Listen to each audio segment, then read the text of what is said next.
नमस्कार मित्रों, हमारे चैनल में आपका स्वागत है। आज हम सुनेंगे माँ चंद्रघंटा का वर्णन। पिंडिज प्रवरारूढ़ा चंडकोपास्त्र कैर्युता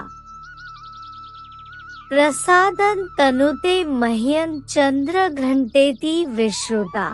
माँ दुर्गा जी की तीसरी शक्ति का नाम चंद्रघंटा है।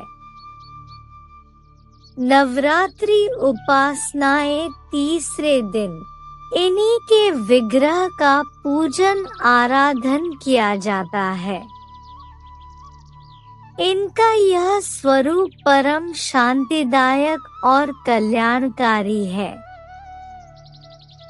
इनके मस्तक में घंटे के आकार का अर्धचंद्र है। इसी कारण से इन्हें चंद्रघंटा देवी कहा जाता है। इनके शरीर का रंग स्वर्ण के समान चमकीला है। इनके 10 हाथ है। इनके 10 हाथों में खड्ग आदि शस्त्र तथा बाण आदि अस्त्र विभूषित है। इनका वाहन सिंह है।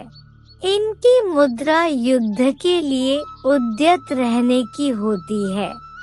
इनके घंटे की सी भयानक चंड ध्वनि से अत्याचारी दानव दैत्य राक्षस सदैव प्रकंपित रहते हैं। नवरात्र की दुर्गा उपासना में तीसरे दिन की पूजा का अत्यधिक महत्व है। इस दिन साधक का मन मणिपुर चक्र में प्रविष्ट होता है। माँ चंद्रघंटा की कृपा से उसे अलौकिक वस्तुओं के दर्शन होते हैं।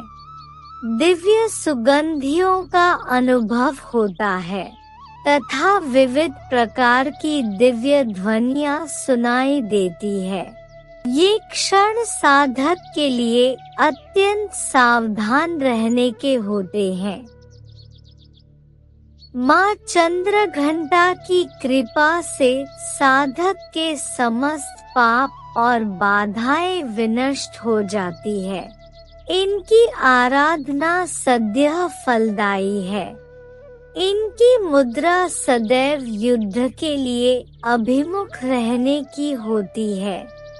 आता भक्तों के कष्ट का निवारण ये अत्यंत शीघ्र कर देती है।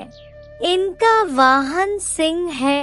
आथा इनका उपासक सिंह की तरह पराक्रमी और निर्भय हो जाता है। इनके घंटे की ध्वनि सदा अपने भक्तों की प्रेत बाधादि से रक्षा करती रहती है। इनका ध्यान करते ही शरणागत की रक्षा के लिए इस घंटे की ध्वनि निनादित हो उठती है।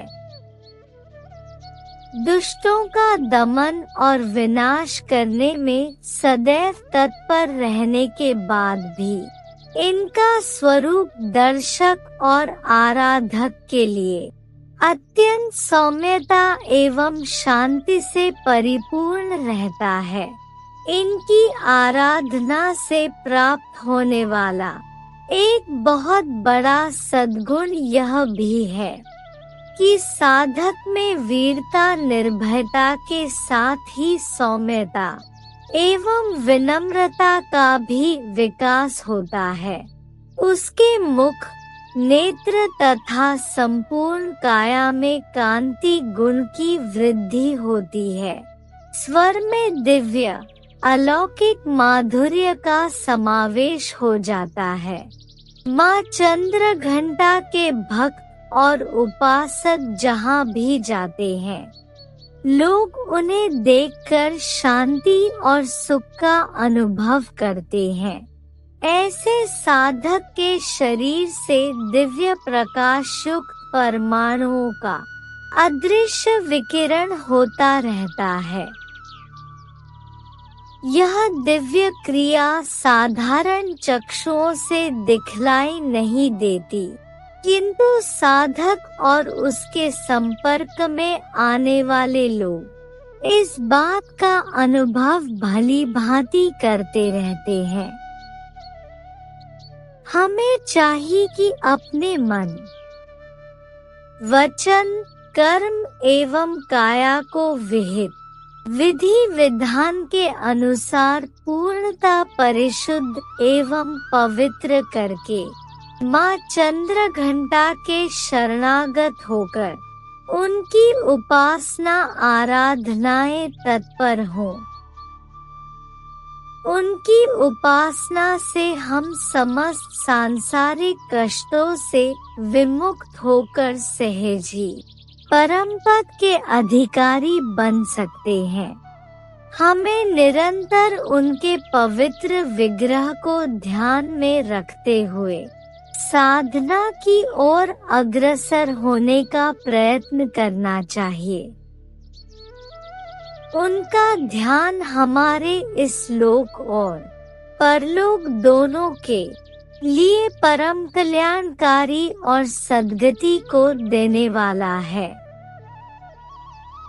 बोलो चंद्रघंटा माता की जय। जय माता दी।